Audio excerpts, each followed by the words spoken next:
Di tengah hamparan luas Samudra Pasifik, tersembunyi Nauru, sebuah negara pulau kecil yang begitu jarang dibicarakan sampai-sampai sering tidak tercantum di peta dunia. Namun jangan tertipu oleh ukurannya yang mungil atau letaknya yang terpencil. Kisah Nauru benar-benar luar biasa. Ini bukan surga tropis biasa. Ini adalah tempat di mana kenyataan terasa lebih aneh daripada fiksi. Siap mengungkap rahasia salah satu destinasi paling jarang dikunjungi dan paling membingungkan di dunia. Tetap di sini, karena apa yang akan kamu pelajari sebentar lagi benar-benar akan membuatmu tercengang. Bayangkan seorang kepala polisi memesan Lamborghini, tetapi kemudian baru sadar ia terlalu kelebihan berat badan untuk bisa masuk ke dalamnya. Sebuah gambaran tajam tentang kontras ekstrem antara kekayaan dan kesehatan di pulau yang penuh teka-teki ini. Menariknya, nama Nauru dalam bahasa Finlandia berarti tawa, sebuah ironi untuk tempat yang syarat kontradiksi. Dari kemiskinan dan korupsi hingga pusat penahanan terbuka, Nauru adalah negeri paradoks yang menantang semua dugaan. Sebuah pulau kecil, tersembunyi di hamparan biru luas Samudra Pasifik. Kalau kita bicara soal keterasingan, ini sama sekali bukan berlebihan. Nauru bagaikan titik kecil di bola dunia, mengapung lebih dari 300 km dari tetangga terdekatnya, Pulau Banaba di Kiribati.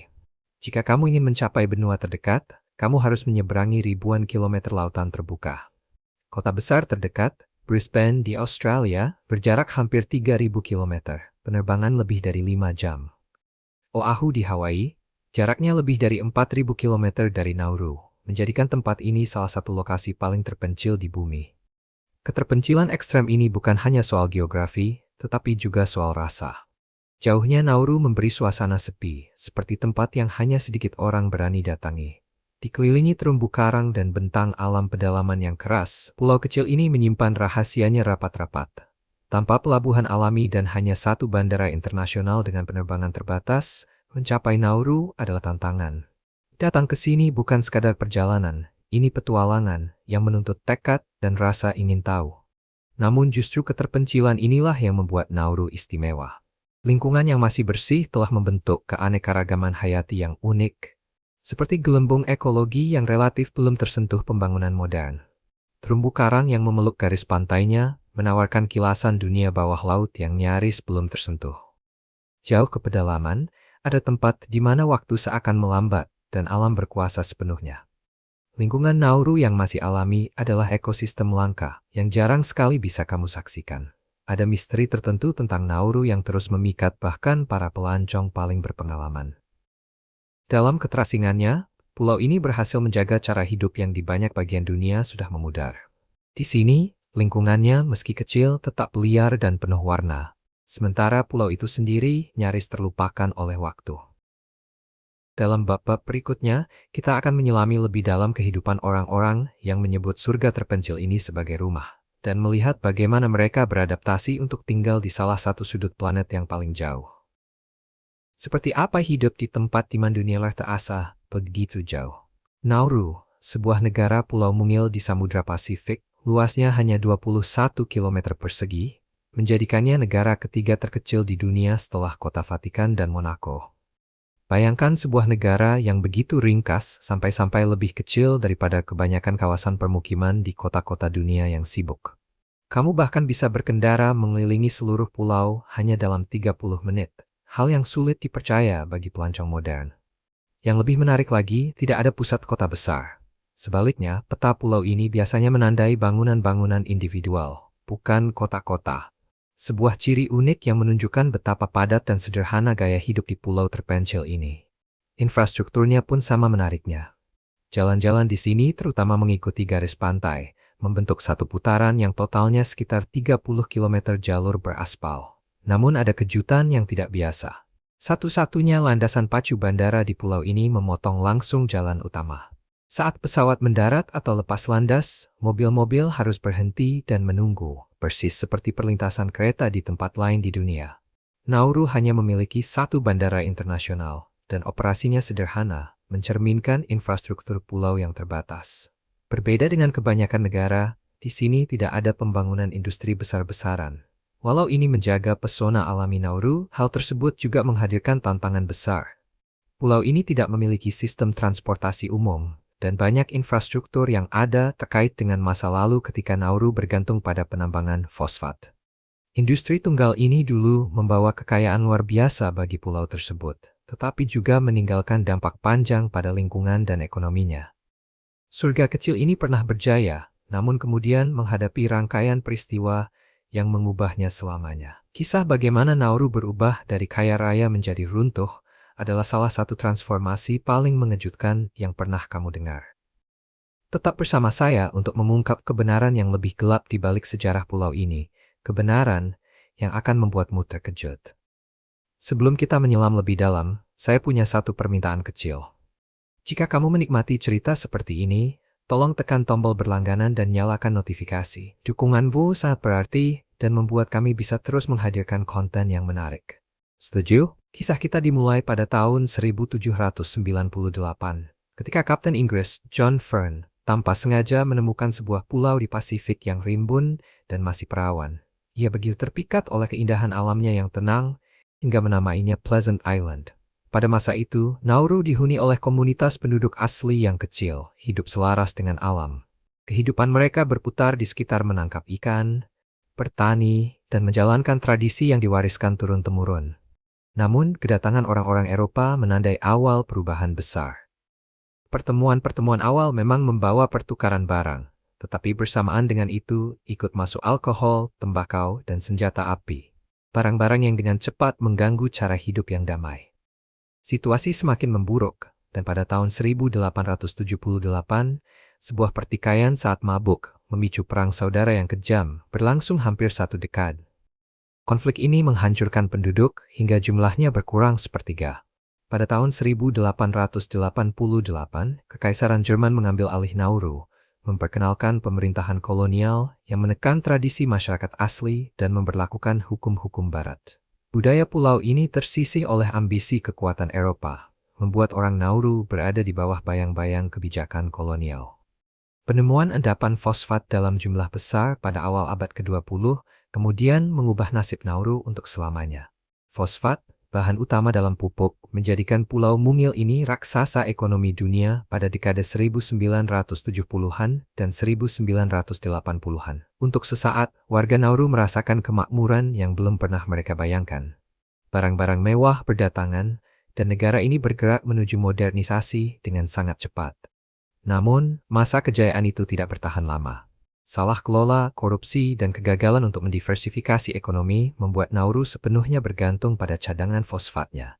Menjelang akhir dekade 1990-an, cadangan itu hampir habis, dan negara pun terjerumus ke dalam krisis ekonomi. Tetap bersama saya, karena kita akan menyelami lebih dalam bagaimana sumber daya yang dulu begitu melimpah bisa membawa kekayaan yang nyaris tak terbayangkan. Lalu diikuti kejatuhan yang mengejutkan. Dan sebelum kita lanjut, pengingat singkat. Kalau kamu menikmati perjalanan ini, tekan tombol subscribe dan nyalakan notifikasi. Dukunganmu membuat kami bisa terus membagikan kisah-kisah luar biasa seperti ini. Pada tahun 1899, ahli geologi Inggris Albert Ellis membuat sebuah penemuan yang akan mengubah nasib sebuah pulau kecil di Pasifik untuk selamanya. Saat berkunjung ke kantor Pacific Islands Company di Sydney, ia menyadari bahwa batu yang tampak biasa, yang dipakai sebagai penahan pintu, ternyata kaya fosfat, mineral penting untuk memproduksi pupuk. Penemuan ini langsung menempatkan Pulau Nauru yang sebelumnya nyaris tak dikenal ke peta dunia. Tak lama setelah itu, penambangan fosfat dimulai di pulau tersebut dan berkembang sangat cepat. Dalam beberapa dekade berikutnya, operasi tambang memakan lebih dari 80% daratan Nauru. Endapan yang kaya ini membantu mendorong produksi pertanian di berbagai penjuru dunia, menjadikan Nauru pemain penting dalam ekonomi global. Namun, ada harga yang sangat mahal. Lanskap pulau ini terluka dan menjadi gersang, sementara banyak keindahan alaminya hancur. Ketika Nauru merdeka pada tahun 1968, negara ini mengambil alih cadangan fosfatnya dan membentuk Nauru Phosphate Royalties Trust untuk mengelola kekayaan tersebut. Untuk sesaat, pulau kecil ini menjadi negara terkaya di dunia per kapita. Dengan dana amanat itu mengumpulkan lebih dari $1 miliar. Uang mengalir tanpa henti, dan masa depan terasa seakan tak berbatas. Dari sekadar batu penahan pintu hingga kekayaan yang tak terbayangkan, Kisah fosfat Nauru benar-benar luar biasa. Kalau kamu ada di posisi mereka, apa yang akan kamu lakukan dengan kekayaan sebesar itu? Tulis pendapatmu di kolom komentar ya. Untuk sesaat dalam sejarah, Nauru menjadi simbol kekayaan dan kemakmuran. Kekayaan baru dari penambangan fosfat memberi banyak warga Nauru kehidupan yang serba mewah. Pemerintah tidak tanggung-tanggung mendanai proyek-proyek besar dan mengimpor barang-barang premium. Bangunan-bangunan megah bermunculan di seluruh pulau, termasuk rumah sakit bergengsi, hotel-hotel mewah, bahkan Air Nauru, maskapai yang menghubungkan negara mungil ini dengan dunia luar. Reputasi Nauru sebagai salah satu negara terkaya per kapita terasa seperti tak akan tergoyahkan. Namun, era keemasan itu cepat berlalu. Pengelolaan keuntungan fosfat dipenuhi korupsi dan salah urus. Alih-alih berinvestasi pada industri berkelanjutan atau memperluas sumber ekonomi, para pemimpin Nauru bergantung sepenuhnya pada penambangan fosfat sebagai satu-satunya penggerak ekonomi negara. Menjelang akhir dekade 1990-an, cadangan fosfat hampir habis dan pulau ini pun terjun ke jurang kemerosotan ekonomi. Ketergantungan berlebihan pada satu sumber daya membuat Nauru berada dalam kondisi yang sangat sulit. Saat endapan fosfat menipis, pulau itu menghadapi kerusakan lingkungan, tanah yang tidak subur, dan perekonomian yang tidak mampu menopang dirinya sendiri. Gaya hidup mewah yang dulu dinikmati banyak warga Nauru pun cepat memudar, meninggalkan masyarakat yang harus menanggung dampak perencanaan keuangan yang buruk dan kehancuran alam. Memperparah krisis, Nauru menjadi salah satu negara dengan tingkat obesitas tertinggi di dunia. Lebih dari 80% penduduk mengalami kelebihan berat badan, dan hampir 40% menderita diabetes tipe 2. Ketergantungan pada makanan olahan impor, ditambah hilangnya lahan subur, memicu epidemi obesitas yang mengejutkan. Tetapi, faktor tersembunyi apa yang membuat krisis kesehatan ini semakin dalam?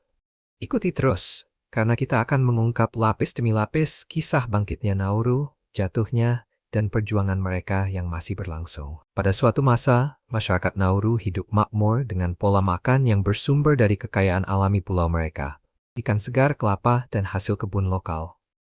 Makanan yang kaya gizi ini menopang banyak generasi, membuat penduduk tetap sehat dan aktif. Namun keselarasan dengan alam ini tidak bertahan lama. Puluhan tahun penambangan fosfat secara intensif mengikis kesuburan tanah, hingga Nauru tak lagi mampu menanam makanan untuk kebutuhan sendiri. Ketika kemampuan pulau untuk mempertahankan pertanian menghilang, masyarakat Nauru terpaksa bergantung pada makanan olahan impor. Tinggi lemak, gula, dan garam, produk-produk ini menjadi makanan pokok, menggantikan pola makan tradisional yang dulu menyehatkan. Seiring waktu, perubahan pola makan ini memicu lonjakan besar pada obesitas, diabetes, hipertensi, dan berbagai masalah kesehatan lainnya. Saat ini, lebih dari 80% populasi Nauru diklasifikasikan kelebihan berat badan, dengan hampir 40% berjuang melawan diabetes tipe 2. Cara pandang budaya juga ikut berperan dalam krisis ini. Secara historis, kelebihan berat badan dianggap sebagai tanda kemakmuran dan keberhasilan di masyarakat Pasifik. Para kepala suku dan pemimpin komunitas sering memamerkan perut buncit sebagai simbol kekayaan dan kuasa. Kaitan seperti ini semakin menguatkan kebiasaan tidak sehat dan menormalkan obesitas sebagai bagian dari status sosial. Keadaan semakin memburuk karena perjanjian dagang yang mengunci Nauru untuk terus mengimpor makanan berkualitas rendah dan tidak sehat. Bahan seperti ekor domba dan ekor kalkun yang tinggi lemak menjadi hal umum dalam pola makan masyarakat Nauru. Upaya negara-negara Pasifik seperti Samoa untuk melarang produk ini justru mendapat perlawanan dari mitra dagang yang lebih besar. Samoa misalnya, menghadapi ancaman dikeluarkan dari perjanjian kemitraan Trans-Pasifik ketika mencoba membatasi impor daging tidak sehat. Nauru, dengan daya tawar yang bahkan lebih kecil, nyaris tidak punya pilihan selain menerima syarat-syarat yang merugikan ini. Menambah rumit persoalan adalah hipotesis gen hemat, yang menyatakan bahwa leluhur masyarakat Kepulauan Pasifik berevolusi untuk menyimpan lemak secara efisien demi bertahan hidup saat masa kelaparan. Di era modern, sifat genetik ini ketika bertemu makanan olahan yang melimpah dan gaya hidup yang lebih minim gerak, mungkin ikut mendorong terjadinya epidemi obesitas. Masalah kesehatan publik Nauru tidak berhenti pada obesitas. Pulau ini juga memiliki tingkat konsumsi tembakau tertinggi di dunia. Ketika digabung dengan penyakit-penyakit terkait obesitas, kebiasaan merokok semakin membebani sistem kesehatan, menurunkan angka harapan hidup, dan memperberat tantangan yang dihadapi negara ini. Dengan cadangan fosfat yang habis dan ekonomi yang porak-poranda, Nauru beralih ke sumber pendapatan alternatif yang kontroversial. Pada awal tahun 2000, pulau ini sempat menjadi surga pajak dimanfaatkan untuk pencucian uang. Namun, sorotan internasional segera menutup celah itu. Dalam upaya bertahan hidup yang penuh keputusasaan, Nauru menyetujui pengaturan yang sangat diperdebatkan, menjadi tuan rumah pusat pemrosesan lepas pantai bagi pencari swaka yang menuju Australia. Kesepakatan ini melahirkan pusat pemrosesan regional Nauru, tempat para pengungsi yang datang dengan perahu ditahan di pulau terpencil tersebut. Bagi Nauru, ini memberi napas ekonomi yang sangat dibutuhkan. Namun bagi para pengungsi, ini adalah pengalaman yang kelam. Fasilitas yang penuh sesak, layanan medis yang tidak memadai, serta bertahun-tahun hidup dalam ketidakpastian menjadi keseharian di dalam pusat penahanan. Kondisi ini memicu kecaman global, tetapi yang terjadi setelahnya hanyalah reformasi terbatas. Kerahasiaan yang menyelimuti pusat pemrosesan itu semakin memantik kritik. Pada tahun 2015, pemerintah Nauru sempat melarang Facebook untuk sementara waktu, sehingga ruang diskusi publik dan kritik terhadap kebijakan menjadi teredam. Persyaratan visa untuk masuk pun dibuat nyaris mustahil dipenuhi, yang pada praktiknya menutup akses jurnalis dan aktivis hak asasi manusia ke pulau tersebut. Kurangnya transparansi ini membuat Nauru mendapat reputasi sebagai penjara terbuka, bukan hanya bagi para pengungsi, tetapi juga bagi negara itu sendiri. Bagaimana sebuah pulau yang begitu terpencil bisa pulih setelah bab yang begitu kontroversial ini? Tetap ikuti. Karena kita suritan Terry Yarman Bang, Nauru dan masyarakatnya. Nauru, sebuah negara kepulauan terpencil di Pasifik, benar-benar menonjol dalam lebih dari satu hal. Di antara keunikannya adalah tidak adanya ibu kota resmi dan juga tidak adanya kekuatan militer. Dua hal yang tidak biasa, yang membuat negara ini berbeda dari hampir semua negara lain di dunia. Berbeda dengan kebanyakan negara, di mana ibu kota menjadi pusat pemerintahan dan perdagangan, Nauru berjalan dengan cara yang lain. Pulau kecil ini, dengan luas hanya 21 km persegi, tidak memiliki kota yang ditetapkan sebagai ibu kota. Kantor-kantor pemerintahan dan kegiatan administrasi berpusat di distrik Yaren, yang sering disebut sebagai ibu kota de facto, tetapi status ini tidak resmi. Ketiadaan ibu kota resmi mencerminkan ukuran pulau yang sangat ringkas, di mana semua fungsi penting tersebar di beberapa distrik. Bagi sekitar 10.000 penduduk Nauru, sistem yang terdesentralisasi ini berjalan mulus, membuktikan bahwa kota pusat tidak selalu dibutuhkan untuk pemerintahan yang efektif. Yang lebih mengejutkan lagi, Nauru memilih untuk tidak memiliki militer sama sekali. Pulau ini tidak memiliki angkatan bersenjata, tank, maupun pangkalan militer. Sebagai gantinya, Nauru mengandalkan perjanjian jangka panjang dengan Australia yang mengambil tanggung jawab atas pertahanan Nauru. Pengaturan ini telah melayani negara tersebut selama puluhan tahun dan membuatnya terhindar dari tantangan finansial serta logistik untuk memelihara pasukan pertahanan. Dengan jumlah penduduk yang lebih kecil daripada banyak lingkungan perkotaan, membentuk militer akan menjadi upaya yang tidak praktis dan sangat mahal. Dengan mengalihdayakan pertahanannya kepada Australia, Nauru dapat mengarahkan sumber daya yang terbatas ke sektor-sektor krusial seperti pendidikan, layanan kesehatan, dan infrastruktur. Sementara itu, keamanan internal dikelola oleh kepolisian lokal kecil yang menjaga ketenangan dan ketertiban di antara warga pulau. Strategi pertahanan seperti ini bukan hanya milik Nauru, negara-negara Pasifik lainnya seperti Tuvalu dan Kepulauan Marshall memiliki perjanjian serupa dengan kekuatan yang lebih besar. Di wilayah di mana jarak antar pulau sangat jauh dan populasi relatif kecil, mengandalkan negara tetangga untuk perlindungan memungkinkan negara-negara ini memprioritaskan pembangunan tanpa beban berat mempertahankan militer. Pendekatan Nauru yang tidak lazim terhadap pemerintahan dan pertahanan mencerminkan kemampuan beradaptasinya. Namun, keputusan-keputusan ini juga menegaskan tantangan yang dihadapi sebuah negara yang bergulat dengan sumber daya terbatas, isolasi geografis, dan sejarah yang kompleks. Nauru, salah satu negara terkecil dan paling terpencil di dunia, adalah tempat yang penuh paradoks. Indah sekaligus terisolasi, dengan perpaduan menarik antara pesona alam dan akses yang tidak sederhana. Berada di tengah luasnya Samudra Pasifik, keterpencilan ekstrem Nauru membuatnya menjadi salah satu negara yang paling jarang dikunjungi di bumi, hanya menarik sekitar 200 pengunjung setiap tahun. Ini sangat kontras dengan destinasi populer seperti Hawaii atau Maladewa, yang menarik jutaan wisatawan setiap tahunnya.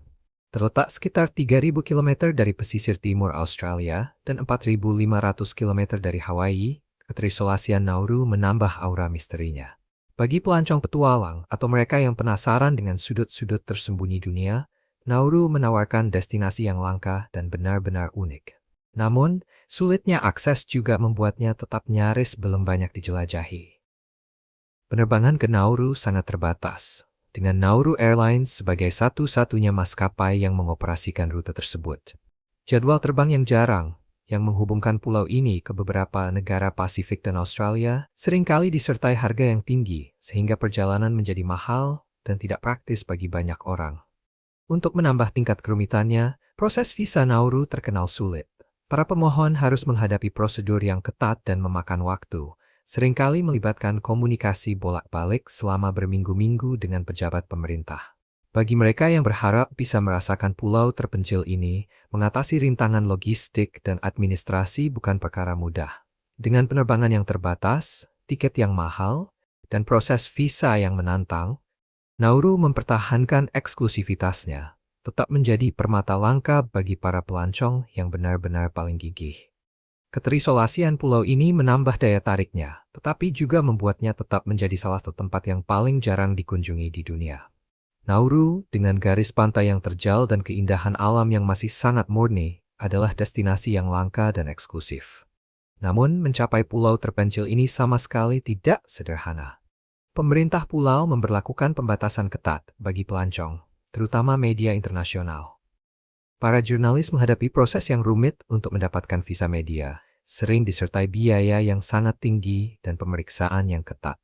Peralatan perekaman termasuk drone kerap dilarang atau disita, sehingga pengunjung tidak bisa mendokumentasikan pengalaman mereka tanpa persetujuan resmi. Tingkat kerahasiaan ini menambah aura misteri pulau, membuat Nauru menjadi salah satu tempat yang paling kurang terwakili dan paling belum dieksplorasi di media global. Bagi mereka yang berhasil tiba di Nauru, hadiahnya adalah pengalaman yang sungguh berbeda. Keterisolasian pulau ini tanpa sengaja ikut menjaga lingkungan alami dan warisan budayanya. Medan yang keras dan terumbu karang Nauru menawarkan kesempatan langka untuk menjelajahi Pasifik, seperti sebelum gelombang modernisasi mengubah banyak bagian kawasan ini. Dengan populasi hanya sekitar 10.000 orang, budaya pulau ini tetap nyaris tidak tersentuh oleh pariwisata massal. Masyarakat Nauru mempertahankan cara hidup yang semakin langka di dunia modern. Mengunjungi Nauru terasa seperti melangkah ke sudut bumi yang eksklusif dan hampir terlupakan. Tempat Anda bisa merasakan budaya dan lingkungan yang hanya akan dilihat langsung oleh segelintir orang.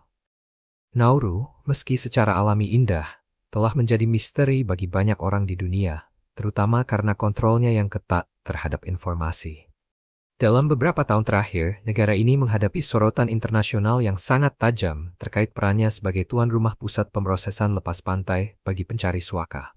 Sebuah kesepakatan kontroversial dengan Australia yang menuai kritik dari organisasi hak asasi manusia maupun media. Dalam upaya mengendalikan narasi, pemerintah Nauru memberlakukan pembatasan keras terhadap jurnalis dan pengunjung asing. Akses media diawasi ketat, dan para jurnalis sering berada di bawah pengawasan selama masa kunjungan.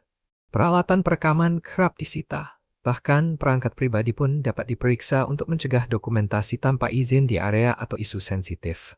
Kontrol yang sangat rapat ini menciptakan situasi di mana Nauru tetap diselimuti kerahasiaan, dengan banyak urusan internalnya tersembunyi dari dunia luar. Bagi mereka yang tertarik pada persinggungan antara geopolitik modern dan kehidupan pulau tradisional, Nauru adalah objek kajian yang memikat, meski sulit dijangkau. Tantangan akses, ditambah isu kompleks seputar pemrosesan suaka lepas pantai, membuat Nauru menjadi destinasi yang menarik bagi pelancong maupun peneliti, walaupun posisinya jauh dari rute wisata umum. Perpaduan unik antara keterisolasian dan kontroversi internasional membuat pulau ini tetap berada dalam bayang-bayang, menjadikannya salah satu negara yang paling kurang dipahami di bumi. Kisah Nauru adalah contoh tragis tentang kekayaan yang berakhir salah arah, kehancuran lingkungan, dan ketangguhan sebuah negara pulau kecil. Dulu menjadi surga yang hidup dan menawan, Lanskap pulau ini kini terluka permanen akibat puluhan tahun penambangan fosfat, sehingga hamparan luas di bagian dalamnya tampak seperti tanah tandus yang gersang. Kerusakan lingkungan dari operasi tambang ini menimbulkan dampak yang jauh, bukan hanya pada ekosistem pulau, tetapi juga pada perekonomian serta cara hidup masyarakatnya. Fosfat, mineral yang mengangkat Nauru dari ketidakdikenalan hingga menjadi salah satu negara terkaya per kapita pada pertengahan abad ke-20, juga menjadi akar kemundurannya. Ditemukan pada awal tahun 1900-an, endapan fosfat mengubah pulau ini menjadi pusat pertambangan. Dengan jumlah besar mineral tersebut diekspor ke negara-negara seperti Australia, Selandia Baru, dan Britania Raya. Industri fosfat yang sedang melesat kala itu seolah menjanjikan kemakmuran tanpa akhir bagi rakyat pulau ini. Namun, masa kekayaan itu datang dengan harga yang mahal. Pada tahun 1960-an, lebih dari 80% permukaan Nauru sudah ditambang, dan pulau ini pun berubah hingga nyaris tak dikenali. Yang dulu hijau dan subur, kini menjadi bentang keras yang sepi, dipenuhi batu kapur bergerigi dan lahan gundul. Kehancuran lingkungannya sungguh menyakitkan. Kegiatan pertanian yang dulu berkembang, seperti kebun kelapa dan pisang, hampir sepenuhnya lenyap. Karena lahan subur semakin sedikit, Nauru menjadi sangat bergantung pada makanan impor, yang semakin menekan ekonominya dan membuat kemandirian nyaris mustahil. Keruntuhan lingkungan ini membuat Nauru menghadapi tantangan yang mengakar dalam, dan hingga kini terus memengaruhi perekonomian serta kualitas hidup masyarakatnya. Keruntuhan lingkungan Nauru tidak hanya merusak daratan, dampaknya juga menghantam keanekaragaman hayati dan cara hidup di pulau itu. Penambangan fosfat yang mengikis tanah subur Nauru turut mengacaukan habitat spesies asli yang unik. Ukuran Nauru yang kecil dan letaknya yang terpencil memang sejak awal membuatnya rentan terhadap persoalan ekologi, dan kerusakan akibat tambang mempercepat kemunduran tersebut. Keseimbangan rapuh antara darat, laut, dan masyarakat Nauru pun hancur parah. Perikanan yang dulu menjadi bagian penting dari budaya dan ekonomi pulau, ikut terdampak oleh kerusakan lingkungan. Pencemaran dari aliran limbah tambang mencemari perairan laut di sekitarnya, termasuk terumbu karang dan perairan pesisir. Ketika populasi ikan menurun, mata pencaharian nelayan lokal terancam, dan hubungan pulau ini dengan laut, yang selama bergenerasi telah menopang kehidupan, mulai melemah. Banyak praktik tradisional yang dulu menjadi bagian penting dari budaya Nauru, akhirnya ditinggalkan atau berubah karena kondisi tersebut. Hilangnya praktik-praktik budaya ini menjadi pengingat yang menyakitkan bahwa kerusakan lingkungan dapat meninggalkan luka jangka panjang pada jati diri sebuah komunitas. Ikatan antara darat, laut, dan manusia yang dulu begitu melekat dalam kehidupan orang Nauru terganggu, menyisakan kekosongan budaya yang tidak mudah diisi. Walaupun para ahli lingkungan sudah memberi peringatan sejak tahun 1960-an, pemerintah tetap melanjutkan operasi penambangan dengan cepat dan sebagian besar mengabaikan konsekuensi jangka panjangnya. Fosfat memang membawa kekayaan besar bagi pulau ini, membiayai infrastruktur dan program sosial, tetapi sekaligus menyiapkan panggung bagi kemunduran Nauru, baik secara lingkungan maupun ekonomi. Pada tahun 1980-an, krisis lingkungan Nauru mencapai titik genting. Kerusakan dari puluhan tahun penambangan fosfat begitu parah, hingga para pemimpin pulau sempat mempertimbangkan untuk memindahkan seluruh penduduk ke Australia, Selandia Baru, atau pulau-pulau Pasifik lainnya. Pada tahun 1962, Perdana Menteri Australia, Robert Menzies, bahkan mengakui tanggung jawab Australia untuk membantu Nauru merencanakan masa depan yang lebih berkelanjutan, mengingat kekayaan yang dihasilkan dari cadangan fosfat pulau tersebut. Namun, meski prospeknya suram, masyarakat Nauru memilih untuk tetap bertahan. Meninggalkan tanah kelahiran terasa mustahil bagi banyak orang, karena pulau itu bukan sekadar tempat tinggal, melainkan bagian yang sangat dalam dari warisan budaya dan leluhur mereka. Memasuki tahun 2024, kehancuran lingkungan akibat penambangan fosfat masih menjadi salah satu tantangan terbesar Nauru. Upaya merehabilitasi lahan berjalan lambat dan mahal. Proyek reboisasi sedang dilakukan, tetapi skala kerusakan membuat pemulihan menjadi tugas yang luar biasa sulit. Sumber daya pulau yang dulu melimpah, kini sebagian besar telah terkuras, menyisakan sedikit ruang untuk berharap pada pemulihan yang cepat. Selama berabad-abad, masyarakat Nauru hidup sejahtera selaras dengan lingkungan pulau mereka, mengandalkan kegiatan menangkap ikan, bertani, dan perdagangan kelapa untuk menopang cara hidup sehari-hari. Praktik yang berkelanjutan membuat mereka mampu hidup dari alam, sambil menjaga ikatan yang begitu kuat dengan sekitar. Namun, ketika penambangan fosfat mulai meluas pada abad ke-20, segalanya berubah. Lahan pulau yang dulu hijau dan subur beralih menjadi hamparan tandus, membuat masyarakat Nauru harus menghadapi tantangan yang sangat berat. Hilangnya lahan pertanian, keterbatasan persediaan air tawar, serta ketergantungan yang kian besar pada kekuatan asing demi bertahan hidup, telah menciptakan masa depan yang serba tidak pasti bagi pulau ini. Meski kerusakan lingkungan terjadi secara luas, masih ada beberapa tempat di pulau yang tersisa sebagai simbol tentang seperti apa Nauru dahulu. Salah satunya adalah Lagun Buada, sebuah perairan air tawar di pedalaman yang dikelilingi vegetasi tropis. Berbanding terbalik dengan area yang telah ditambang, Lagun Buada menjadi surga keanekaragaman hayati, rumah bagi tanaman asli, burung-burung, dan kehidupan air. Oasis kecil ini menjadi pengingat yang kuat akan keindahan asli pulau, sekaligus memberi secercah harapan bagi masa depan lingkungan Nauru.